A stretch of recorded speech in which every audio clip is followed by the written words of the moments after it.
Buen día, soy Christopher Abraham Orellana Rodas, me identifico con el número de carnet 2021-01544 y pertenezco a la Facultad de Ciencias Médicas de la Universidad San Carlos de Guatemala. El día de hoy vamos a realizar la percusión y auscultación abdominal.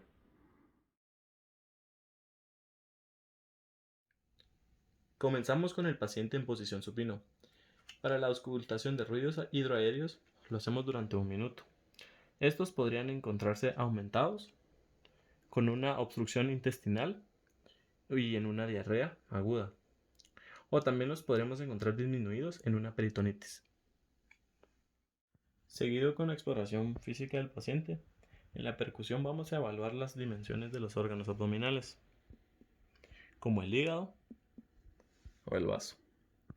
Además, si hay presencia de ascitis, se encontrarán matices desplazables, al igual que en los adultos.